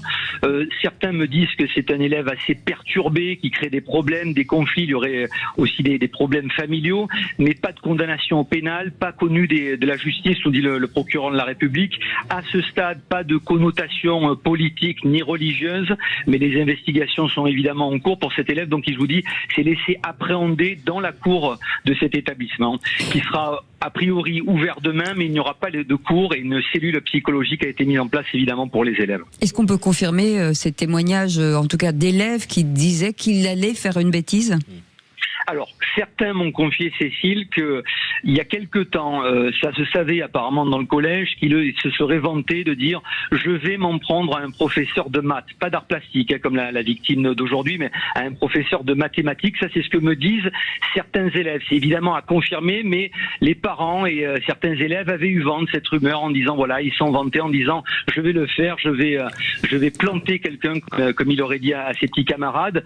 Ce qu'on nous dit aussi, c'est que, et ça c'est le procureur, c'est donc une information vérifiée, c'est qu'il y aurait eu des tensions avec cette professeure d'art plastique parce que cette enseignante aurait fait des rapports sur cet élève et qui lui en voudrait au point aujourd'hui de la poignarder à plusieurs reprises. Bérangère Dubé. On a parlé des réseaux sociaux, on a parlé de plein de choses, les problèmes psychologiques, etc. Il y a aussi quelque chose auquel on ne parle pas, c'est que l'école n'est plus un sanctuaire. Vous savez que moi, je m'oppose beaucoup aux manifestations qu'il peut y avoir dans les lycées sur des sujets politiques, à la politisation des élèves un peu trop jeunes, etc. Et est-ce que le fait aussi, là, il n'y a pas de geste politique, mais moi, c'est la même chose. Est-ce que le fait que le collège, l'école, le lycée ne soit plus un sanctuaire, où on laisse un petit peu ses convictions, on laisse sa colère, on laisse ses armes, on dépose pour entrer, est-ce que c'est pas ça aussi le problème, cette ouverture de l'école qui est trop sur le monde finalement? Françoise. Je suis très intéressée par ce que dit Lionel, car je note bonsoir Lionel, pardon. Bonsoir. Je note ce que vous dites, c'est-à-dire que cet élève était très connu pour être un élève perturbateur. Ouais. Et donc ça veut dire que, je reviens à ce que je disais avant la pause, en réalité il y a aussi un problème dans l'éducation nationale de suppression des postes de conseillers d'orientation, des postes de psychologues scolaires, de gens qui peuvent évidemment avoir cette vista et repérer cet élève-là. Et là, je pense qu'il y a quand même aussi un manquement par rapport à cet élève qui, à plusieurs reprises apparemment, a causé un certain nombre de troubles et en plus de ça a annoncé ce qu'il allait faire. Donc je ne sais pas, ce sont des suppositions. Non, mais Lionel, vous verrez ça sur place parce que vous allez rester et vous aurez des vraies indications. Mais il y a comme une indication là qui dit que quand même il y a un sujet vraiment, comment dirais-je, de suivi quand même à l'intérieur même de l'établissement. Normalement, le suivi, c'est quand même les parents. Un enfant voit le pédiatre 2 fois par an, même à 14 ans, il le voit 1 fois par an, il y a des visites obligatoires. Une fois par an, tu vois le médecin parce que tu as des trucs obligatoires. Non, mais Bérangère, moi, Bérangère, moi, je suis pas sur l'idée des. C'est pas votre vie. Je sais pas. Ce môme, on sait pas. Trop faire. Non, je pense que ce môme, de toute façon, apparemment, il a des problèmes familiaux, etc. Donc, je suis pas du tout dans la culture de l'excuse. Je pense qu'il y a un problème d'alerte à l'intérieur du collège. Exactement. Vous n'avez pas vu de professeur, j'imagine, Lionel Maillet, parce que ça doit être un peu le lapin dans les phares, mais effectivement, est-ce que c'est un collège connu pour avoir rencontré des problèmes avec des élèves ou pas du tout ? Pas du tout. C'est un quartier, comme je vous le disais, Cécile, assez privilégié. Ouais, c'est ça. Et le procureur de la République nous disait d'ailleurs que le collège était connu pour sa quiétude. En fait, il n'y a jamais de problème au sein de cet établissement. Franchement, Sanary. On précise aussi qu'il n'y a pas de détecteur de métaux dans cet établissement. Qu'a priori, le couteau employé serait un Opinel, qu'il aurait donc rentré dans l'établissement ce matin. Et on nous précise aussi qu'il y avait eu récemment, vous savez, comme au niveau national, des fouilles dans les sacs des élèves. Ça avait été fait récemment, mais c'était évidemment impossible de prévoir ce qui allait se passer aujourd'hui. Et sur son profil, Lionel, est-ce qu'on en sait un peu plus sur sa famille, justement ? Non, moi j'ai pas de détails à ce stade. Je sais juste qu'il y a des problèmes familiaux qui auraient apparemment un placement avec un juge, mais je veux pas vous dire de bêtises. Placement avec un juge. Voilà. Et a-t-on des nouvelles de l'enseignante ? Est-ce qu'elle a été ou est-ce qu'elle est opérée ? Est-ce qu'on a des nouvelles de son état de santé ? Comme, faut-il le rappeler, son pronostic vital était engagé. Alors, il y a 1 heure de ça, le procureur nous disait qu'elle avait été donc transportée en tout début d'après-midi à l'hôpital de Toulon. C'est juste à côté de Sanary-sur-Mer. Donc ça s'est fait rapidement. Elle a été opérée. Vous dire si l'opération s'est bien passée, ça je ne le sais pas. Mais les médecins apparemment et le corps médical étaient plutôt confiants pour la maintenir dans un état stable. Il faut encore préciser que c'est une dame qui a 60 ans, qui a reçu 3 ou 4 coups de couteau. Dans l'abdomen. Plusieurs à l'abdomen, voilà, et un au bras, c'est dire dans l'état. Mais apparemment, son entourage et le corps médical étaient plutôt confiants. Merci en tout cas beaucoup Lionel Maillet. Merci, Lionel. En direct de Sanary-sur-Mer dans le Var, où cette professeure d'art plastique a été poignardée par un élève de l'établissement. Bien entendu, Lionel, si vous avez des informations, on vous ouvrira l'antenne. On est ensemble jusqu'à 19h et jusqu'à 20h avec Philippe David. Allez, vous restez avec nous. Dans un instant, on va nommer un ministre. Et soyez les bienvenus, on est ensemble jusqu'à 19h. Sud Radio. Sud Radio. Parlons vrai. Parlons vrai. Sud Radio. Parlons vrai. De l'association Contribuables Associés avec Bérangère Dubu, dirigeante de FI Courtage et secrétaire générale de l'Union des intermédiaires de crédit. Comme ça, si vous avez de l'argent à planquer, c'est les deux. Vous les appelez tous les deux. Et Françoise Degois. Puisqu'on ne peut plus appeler Epstein maintenant. C'est ça. On a le nouvel Epstein. Benoît. Et avec pour les opérations financières. Oui, je préfère. Bah oui. Et avec Philippe David, bien entendu. Et si vous étiez ministre ? Les vraies voix Sud Radio, si j'étais ministre. Qu'est-ce que je vais devenir? Je suis ministre, je ne sais rien faire. Et pourtant, il y a des ministres qui travaillent correctement. Et en l'occurrence, notre nouvelle ministre de l'Éducation nationale, c'est Nathalie de Juvisy qui nous appelle. Bonsoir Nathalie. Bonsoir Nathalie. Madame la ministre. Madame la ministre, oui.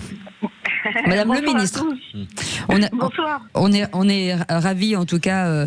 On vous a nommé, c'est collégial, mixte, hein, vraiment. On est tombé sur vous en disant c'est forcément Nathalie. Nathalie, vous êtes ministre de l'Éducation nationale depuis 5 secondes. On a envie de comprendre et de savoir quel sera votre programme. Alors il y aura un programme en 2 grandes lignes. La première ligne, c'est de faire un carnet du citoyen, peut-être développer le bénévolat pour les personnes âgées, pour les personnes en situation de handicap, oui. Et faire que les élèves s'affrontent à des difficultés inhérentes à l'âge ou inhérentes à la maladie. Et la deuxième chose, beaucoup populaire à mon avis, c'est de ne plus faire l'école gratuite, en tout cas, rendre à forfait payant pour les élèves perturbateurs qui ne rentreraient pas dans le rang. Ah, dis donc, elle serre la vis, notre ministre. Il y a bien le malus écologique pour les voitures. Je vois pas pourquoi il n'y aurait pas le malus disciplinaire pour les élèves qui perturbent. Vous êtes d'accord avec notre ministre? Ah, elle est très bien, oui. Ouais. Bérangère Dubu. Je pense que c'est impossible de faire payer, et ça serait même pas constitutionnel, je pense, l'école en fonction. En revanche, des sanctions parentales, oui, payer, et c'est ce qui se fait aujourd'hui, payer les dégradations, oui, des enfants, faire payer les dégradations, bien sûr, faire payer les réparations, suspendre les allocations familiales, je suis pour. Je trouve que quand il y a une sanction financière en général, les parents ont vite fait de rappeler leur gamin à l'ordre. Ouais, les paiements des dégâts se font déjà. Hein. On fait comme si ça n'existait pas, mais les paiements, et y compris dans les manifestations, les paiements se font. C'est la réalité. Pardon, parce que c'est la civise.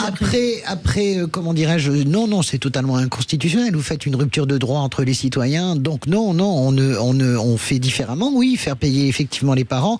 La suspension des allocations, vous savez ce que j'en pense. Je pense que pénaliser une famille entière, notamment souvent des mères monoparentales, etc., parce qu'il y a un gamin qui déconne. Il n'y a pas que ça, Françoise. Mais non, et moi je le dis, c'est mon point de vue. Donc, mais il n'y a pas que ça. Arrêtez de jouer sur ce truc.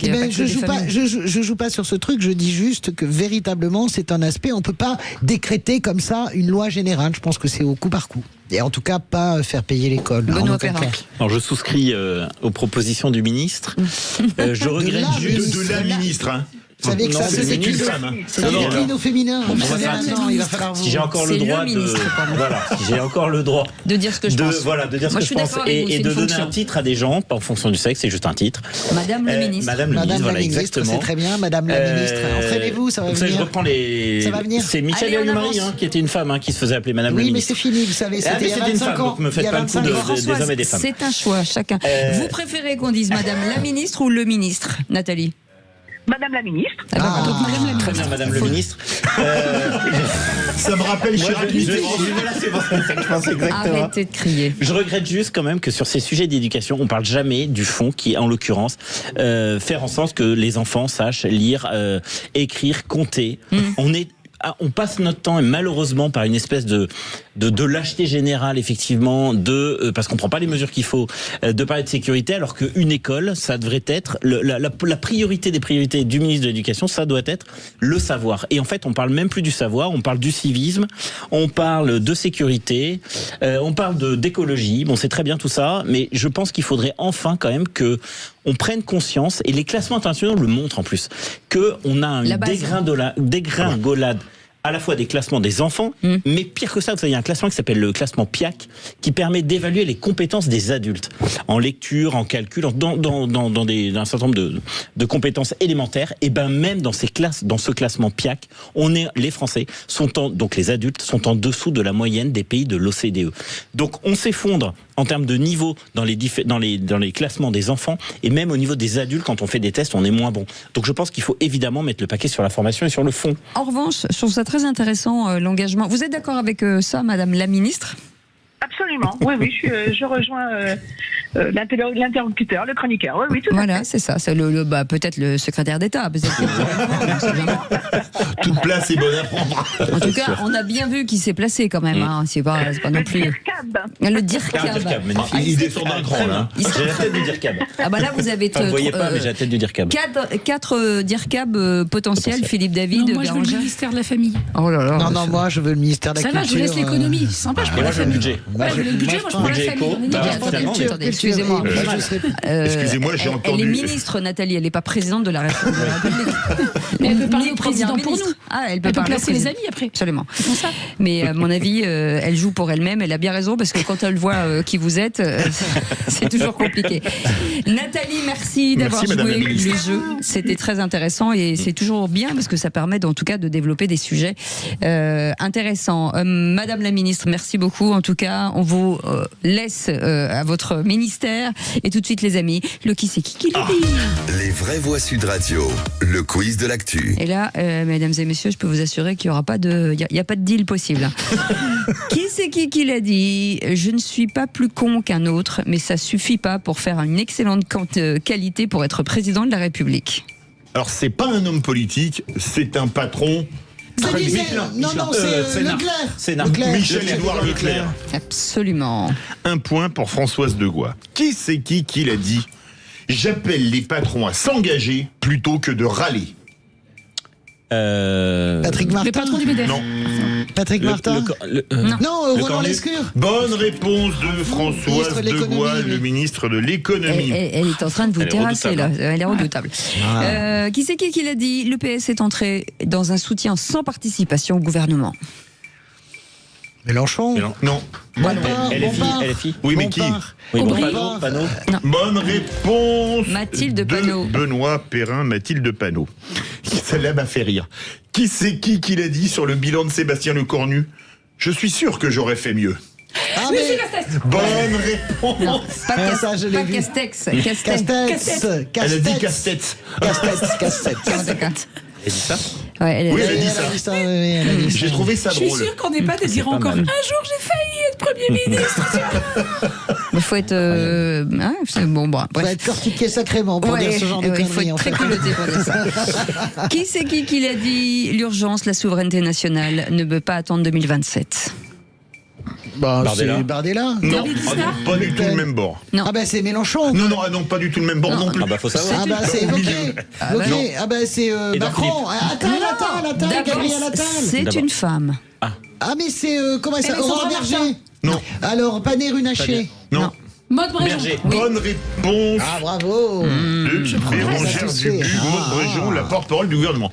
Question politique mais historique parce qu'on met de la culture dans les vraies voix. Qui c'est qui l'a dit? Un plébiscite, ça se combat. De Gaulle. Un indice. Non, c'était contre De Gaulle.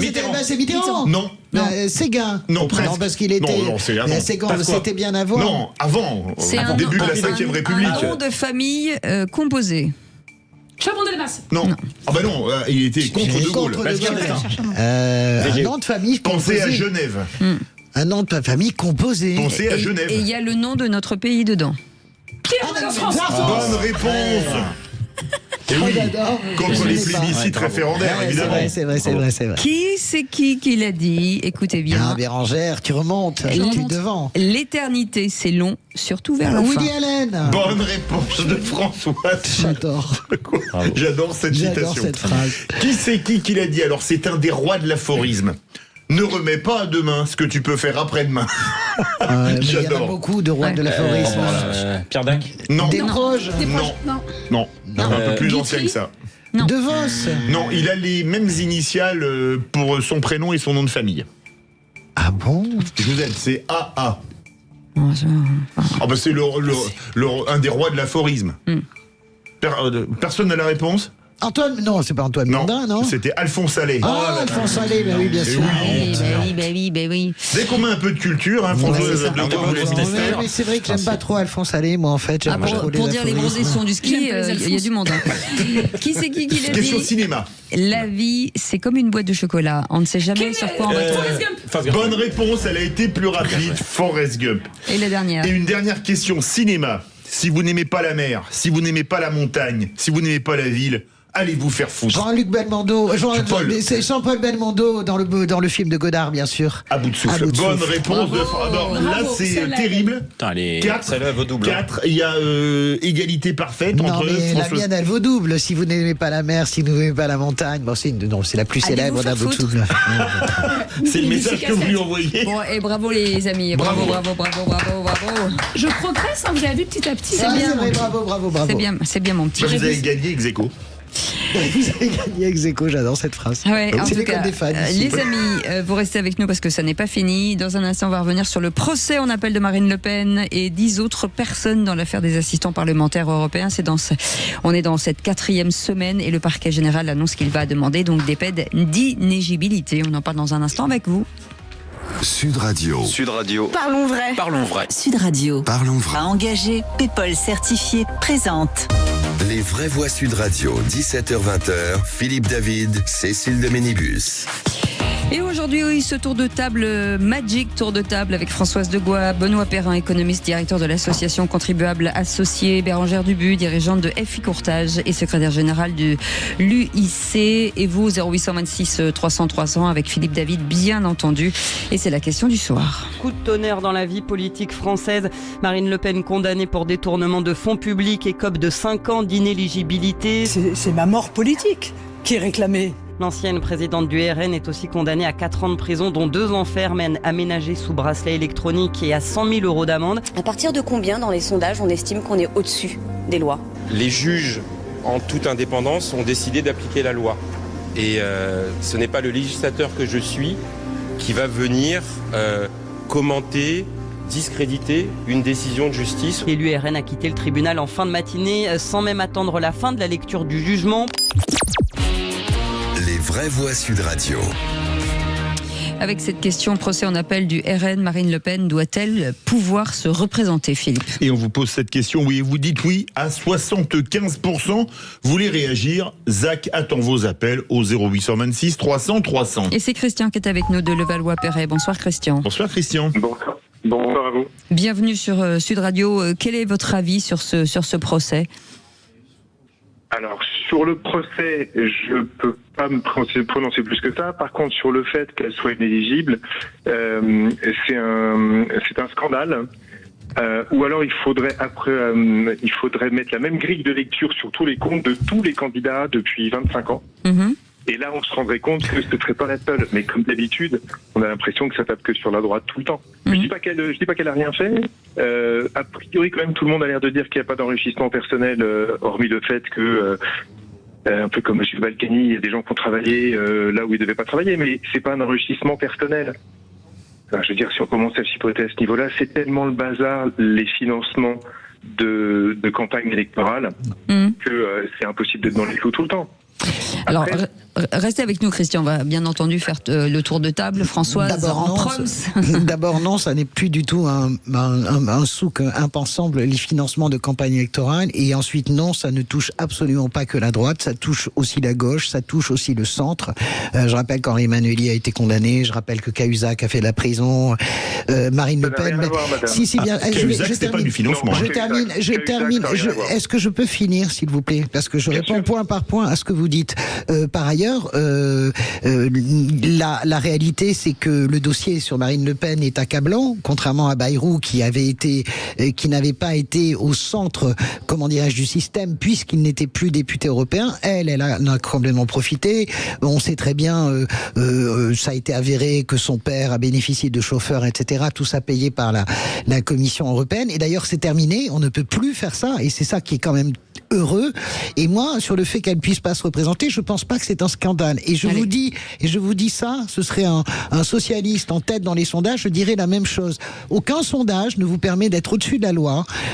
Rien ne justifie, comment dirais-je, que parce que vous êtes en tête des sondages, Marine Le Pen a été 2 fois finaliste d'une présidentielle, elle a été battue et sèchement à chaque fois. Donc, l'argument de dire elle doit se présenter parce que les gens français l'aiment n'est pas suffisant pour moi. Benoît Perrin. C'est pas ce que j'ai dit. Bon, là aussi, c'est pas une question politique. Effectivement, Jean-Luc Mélenchon, dans cette situation, je dirais mot pour mot ce que je m'apprête à dire, à savoir que il y a le fond et puis après il y a l'inéligibilité, donc évidemment l'exécution immédiate. Provisoire, qu'il faut distinguer. Sur le fond, si elle doit être condamnée parce qu'elle fait des choses illégales, il faut la condamner. Enfin, je pense que personne, il n'y a pas de débat là-dessus. Voilà, il n'y a pas vraiment de débat. S'il y a eu détournement d'argent public, elle mérite une condamnation. C'est une évidence. Après, il y a le deuxième point qui est effectivement, est-ce que parce qu'elle est condamnée pour détournement d'argent public, la favorite en l'occurrence de l'élection présidentielle ne peut pas se présenter? Ça me gêne beaucoup. Elle a toujours été favorite, elle a toujours été battue. Si elle est condamnée et que les gens votent pour elle, je vois pas tellement pourquoi un juge devrait priver un certain nombre de Français d'une candidate pour laquelle ils souhaitent voter, tout simplement. Il faut que ce soit le plus transparent. Non, mais je crois que là. Alors vous allez me dire oui, la justice, le juge rend la justice au nom du peuple. D'accord. Et puis les gens ont fait la substitution. Marine Le Pen, Bardella, je viens pas là-dessus. Je viens pas là-dessus. Sur le fond de l'affaire, si elle doit être condamnée, il faut qu'elle soit condamnée. Le sujet n'est pas là. Allez, en revanche, je crois que les gens ont le droit, encore une fois, de pouvoir choisir les candidats qu'ils souhaitent, et une décision d'un juge ou de plusieurs juges ne doit pas excommunier immédiatement, en l'occurrence, la favorite de la prochaine élection présidentielle. Moi, je suis d'accord avec Benoît Perrin, avec quand même une différence. C'est que le MoDem, c'était les mêmes faits. Mais les peines ont été beaucoup moins lourdes au point que c'est le parquet qui a fait appel en trouvant que les peines n'étaient pas... Ah si, c'est le parquet qui a fait appel en disant que les peines n'étaient pas assez lourdes pour le MoDem. Donc moi, si le RN fait la même chose que le MoDem, pour moi, les deux doivent avoir la même peine. Et alors, parce que les affaires de financement, désolé, mais le coffre-fort de Benalla, moi j'aurais bien aimé savoir ce qu'il y avait dedans. Non, parce que comme les macronistes font la leçon à tout le monde sur la morale, ce serait quand même intéressant de savoir ce qu'il y avait dans le coffre-fort. Moi je trouve ça intéressant. C'est aussi le sujet. Et quand vous parlez de Cahuzac, c'était pas pour une affaire de financement, c'est pour une affaire de compte à l'étranger, Singapour et la Suisse. Oui, mais ce n'est pas pour un financement politique. Je ne parle pas de ça. Vous, d'abord, je sais que c'est toujours votre argument, le parquet a fait appel. Je rappelle que François Bayrou, Marine Le Pen a une accusation de corruption parce qu'elle est elle-même députée européenne à l'époque et qu'elle-même connaît le système et l'utilise. Ce qui n'est pas le cas de toute façon de François Bayrou. Il est président du MoDem. Écoutez, sinon on décide que tout est dans tout, Philippe. On fait partager un peu le temps, François. Moi, je dis juste qu'on a tous envie que ça aille mieux au niveau de l'éducation, de la sécurité, de la politique, mais qu'on n'a jamais envie d'être le premier. Vous voyez, moi, j'aimerais que tout le monde respecte les règles, mais si je prends un PV pour 5 km/h, je trouve ça injuste. Et j'ai pas envie de le payer. Et pourtant, si moi je respecte pas, les autres respectent pas. Et ce qu'on a avec Marine Le Pen, c'est un peu ça. On veut des élus qui respectent tout, mais on se dit pas elle. Mais ok, mais en fait, ce sera jamais personne. Donc peut-être qu'elle sert d'exemple, peut-être c'est pas bien, peut-être c'est la première. Mais si on veut commencer à moraliser la vie politique, à limiter l'insécurité, à limiter plein de choses qui ne fonctionnent pas dans notre pays, il faut accepter d'être le premier. Marine Le Pen l'accepte. Il y aura un autre candidat du RN et on passe à autre chose. Oui, vraiment. Christian, vous réagissez comme vous voulez. Je suis d'accord avec Bérangère en ce sens que c'est pas comme s'il n'y avait pas de candidat du RN. La substitution, les électeurs ont déjà fait la substitution. Et d'ailleurs, Jordan Bardella est même plus élevé, si vous voulez, dans les sondages. Et attention, on sait très bien que ça finira pas à 35, ça sera à 30, comme toujours. Marine Le Pen, ça fait 15 ans qu'elle est favorite des sondages. Et Jordan Bardella, c'est la même chose. Il n'y a pas, les électeurs du Rassemblement national ne sont pas privés d'un choix politique. La substitution, elle s'est faite de façon quand même assez dingue, d'ailleurs. Il y a plein de gens qui n'ont pas envie de voter pour Bardella. Il est au-dessus. Écoutez, mais Cécile, à un moment donné, quand vous avez Marine Le Pen qui fait 34%, qu'elle est empêchée, que Jordan Bardella est substitué dans les sondages et qui fait 35%, et vous n'allez pas me dire qu'on fait 34 et 35 égale 70. C'est exactement le report des électeurs du RN sur une autre figure que Marine Le Pen, en fait. Alors, moi, je ne suis pas intimement convaincu que 34-35, les électeurs ont fait la substitution dans les sondages. Parce que, attendez, permettez que je termine. Un sondage n'est pas un isoloir. Et donc, à un an de l'élection, on peut dire, si elle n'est pas candidate, ce sera lui. Mais quand on est dans l'isoloir, on va se dire, tiens, il n'a pas le même âge, tiens, il n'a pas jamais travaillé, tiens, il n'a pas de cursus. Et donc, ça fera peut-être un changement. Et il y a quand même une question qui se pose, c'est que quand je vois qu'aujourd'hui, une association anticorruption attaque Bardella parce qu'il aurait fait un média training avec des fonds européens, mais qui va être candidat à la présidence en disant, mais C'est donc du détournement d'argent, parce que, et je suis désolé, quand vous faites un média training, ça peut vous servir au Parlement européen, à la présidentielle, au conseil départemental, voire même à l'amicale bouliste, quand vous allez faire un discours en tant que député ou député européen, parce que vous avez appris à vous exprimer. J'ai l'impression qu'on est en train de faire le remake de Fillon 2017, où tout va être bon pour anéantir un candidat qu'on n'a pas envie de voir élu. Excusez-moi, Fillon, c'était bien plus grave. Fillon, et je l'ai regretté. Françoise, excusez-moi, les réquisitions du procureur général nous dit que pas d'exécution provisoire requise contre quiconque, y compris Madame Marine Le Pen. Ça veut dire qu'elle peut être candidate alors. Donc elle peut être candidate. Ça veut dire que non, ça veut dire qu'elle a 5 ans d'inéligibilité. Oui. S'il descend de l'inéligibilité à 2 ans, elle peut être candidate. Voilà. Sinon, elle ne peut pas. On va voir. Ça change tout. Non, parce que là, après, elle peut faire cassation. Oui, mais et s'il n'y a pas d'exécution provisoire et qu'elle fait cassation, vu le délai de cassation, elle peut se présenter. Non, justement, pas cette fois-ci. Tout se joue pas justement en appel sur l'exécution provisoire. C'est vraiment, il y a une j'en suis pas convaincu. Ça va se jouer sur le nom. Ça va jouer sur le. Si Françoise me laisse la parole. Christian, vous êtes là et derrière on parlera Paul et Achour. Juste rapidement, je trouve plein de choses juste dites sur votre plateau. Je voudrais juste rajouter une chose. Je suis d'accord avec madame.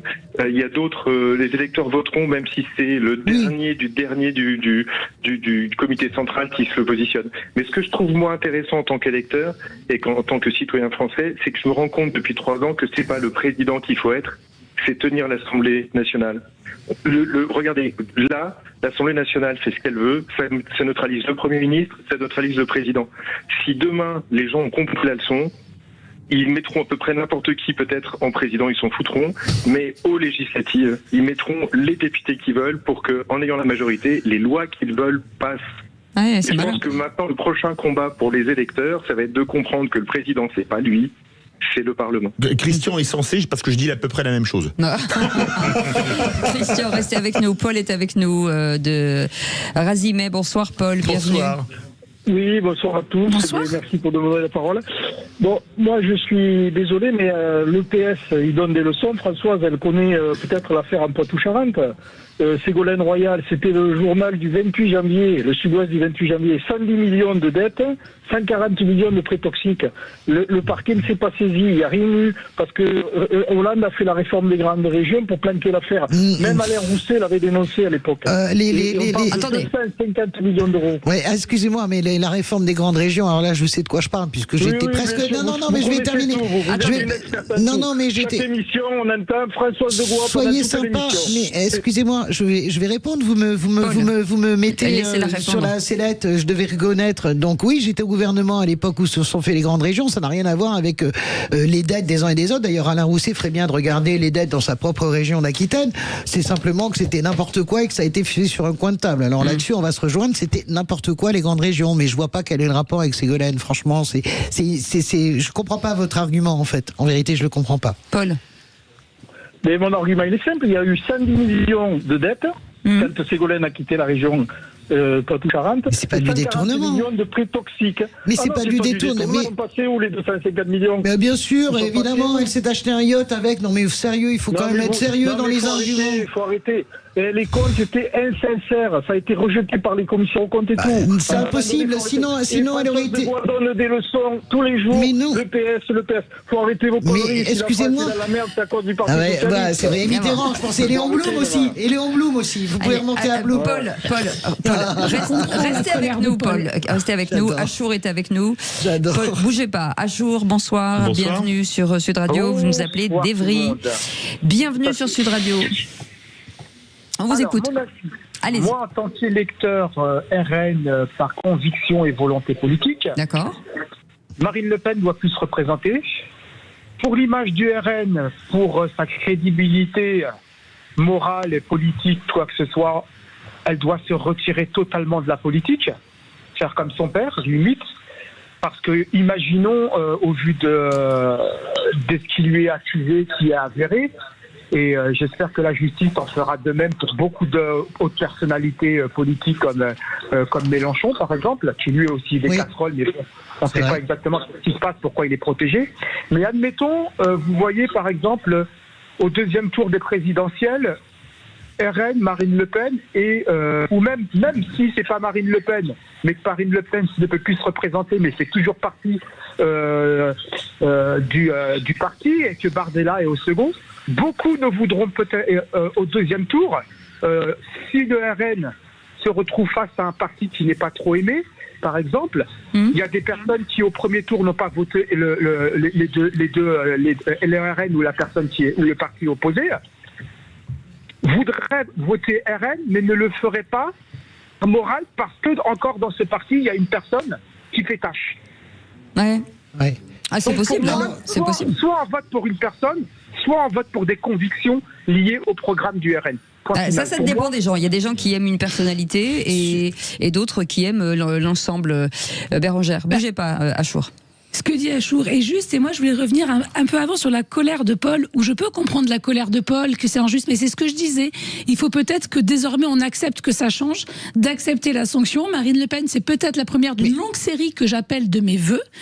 Et effectivement, Achour a raison. Est-ce qu'on peut vraiment représenter un parti si on a eu une telle condamnation? Je crois pas. Repartir aussi de manière propre, pour moi, est un avantage pour tout le monde, et chaque parti devrait faire pareil. Mais quand il n'y a pas d'enrichissement personnel, j'ai toujours un peu de mal à comprendre qu'une personne ne puisse pas se présenter. Quand vous avez effectivement fait venir des employés municipaux pour restaurer votre piscine, pour faire le ménage chez vous, ou pour faire de la nourriture, je comprends pour le coup. Là, je comprends cet argument. En revanche, quand c'est pour du fonctionnement d'un parti politique, j'ai du mal à comprendre qu'on interdise à quelqu'un de se présenter. Ce qui n'exclut pas, encore une fois, des lourdes peines, des sanctions, tout ce que vous voulez.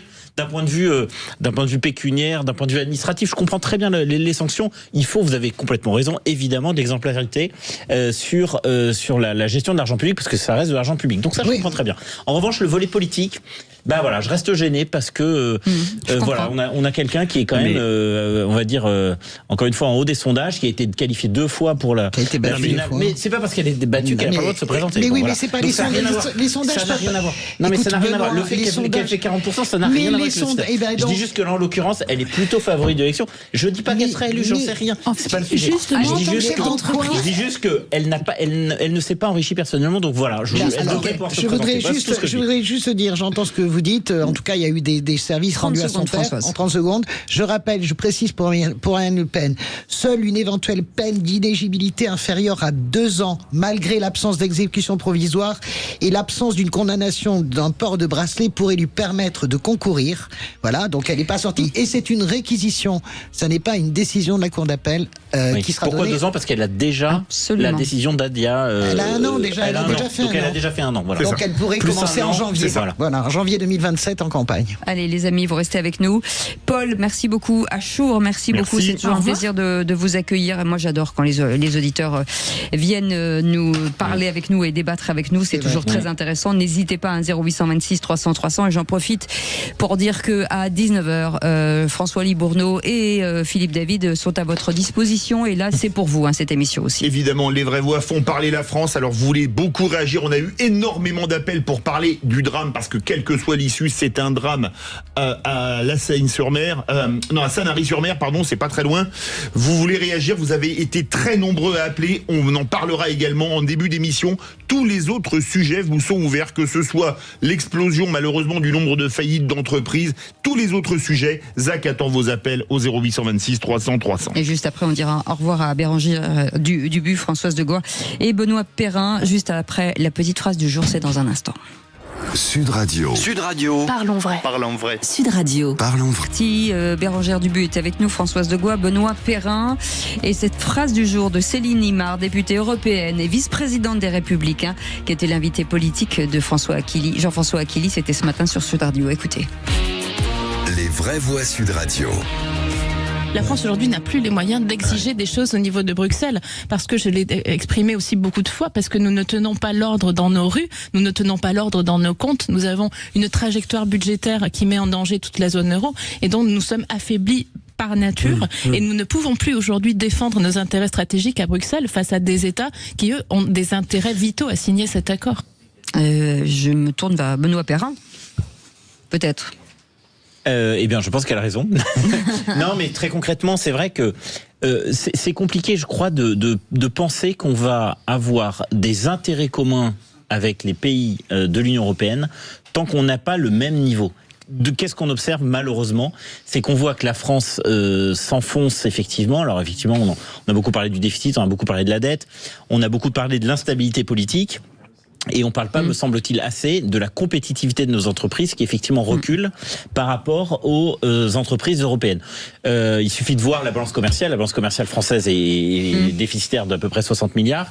Les Italiens et les Allemands ont une balance commerciale positive, excédentaire. Donc je veux dire par là que tant qu'on ne se sera pas mis au niveau de la compétitivité, enfin en tout cas des économies de nos voisins, il sera compliqué de voir des intérêts communs. Ce n'est pas parce que l'Italie nous dépasse sur le plan industriel, nous sommes deuxième de la productivité en Europe selon le dernier chiffre. Non, nous sommes deuxième sur la productivité. Sur la productivité. Moi, j'en ai marre d'entendre ce discours apocalyptique de Madame Imar, parce qu'évidemment sur le Mercosur, non mais il y en a marre. En réalité, les Européens savent se faire entendre, par exemple par rapport à l'Ukraine et par rapport au Groenland. Qui est leader sur l'Ukraine et le Groenland? C'est la France. Allez. Donc moi je veux bien qu'on soit dans les chrysanthèmes et l'anathème et la désespérance, ça n'est pas vrai. Oui, la France c'est chute, la France c'est la catastrophe. Aujourd'hui notre PIB ne fait que chuter, on est en dessous de la moyenne, c'est la catastrophe. Mais cette dame qui est élue les Républicains est totalement responsable puisqu'elle a voté le budget le corps nu. Et que à part les députés européennes. Oui, mais même c'est pareil, c'est le même parti. Elle a raison, c'est Alexandra Martin, à part Alexandra Martin, qui est chez Nouvelle Énergie et qui a tenu la ligne libérale de Lisnard et Afuera et qui défend en réalité notre avenir économique, parce que sans aujourd'hui être ferme sur réduire nos dépenses, on ne s'en sortira pas. Les Républicains ont un passif, ils sont coupables, ils sont responsables, donc dénoncer, ce n'est pas ça. Ils ont voté le budget, Afuera, les Républicains aussi. Allez, Philippe Non, mais moi je suis entièrement d'accord avec ce qu'a dit cette députée. Elle dit malheureusement une triste vérité. On ne tient plus les rues, les comptes publics sont plus tenus depuis des années. Le pays va à volo et je dis, c'était mon édito d'hier matin, il faut renverser la table. Et ben voilà, très bien. Et on va renverser la table. Pas sur les pieds, te fais pas trop mal. Ouais. Les amis, on va renverser la table parce que pour découvrir un cadeau. À la bonne heure. Bah oui. Et on voulait absolument avoir Cathy de Saint-Vidal. Cathy, bonsoir. Bonsoir. Bonsoir tout le monde. Et moi je dis Cathy a gagné cette magnifique montre Kelton officielle. Bravo Cathy. Cathy, on est très heureux. Merci Sud Radio. Moi aussi je suis très heureuse. Et vous allez en faire quoi? Vous allez nous l'offrir? Offrez-la à Françoise qu'elle soit à l'heure. Mais je suis tout le temps à l'heure, moi. C'est quoi la légende de mon retard? Je ne suis jamais en retard. Merci en tout cas, bravo Cathy. Pour la Kelton. Je suis jalouse. Merci à tout le monde. Je vais intercepter le courrier quand on va vous l'envoyer. Je vous la recevrez jamais, c'est moi qui vais la piquer. Ça serait pas gentil. Hein. Ah non, je plaisante. Merci en tout cas Cathy d'avoir joué avec nous et vous remportez cette belle montre Kelton. Vous nous enverrez une photo ou quelque chose. On vous fait des gros bisous. Et juste une petite info, l'avocat général a requis 4 ans de prison avec sursis et dont un ferme. Et 4 ans de prison dont un ferme. Voilà, c'est ça. Et 5 ans d'inéligibilité. Voilà. Dans un instant, Philippe David avec François Libourneau. Et en attendant, les amis, on est toujours à l'antenne. Attention, merci en tout cas les amis autour de cette table. Et tout de suite, on va parler argent avec Thomas Binet. Vous voulez, est-ce qu'il y a une bonne idée d'investir dans le secteur de la défense? Et Thomas Binet va vous répondre dans les incontournables de l'argent. Trade République, la banque pour mieux dépenser.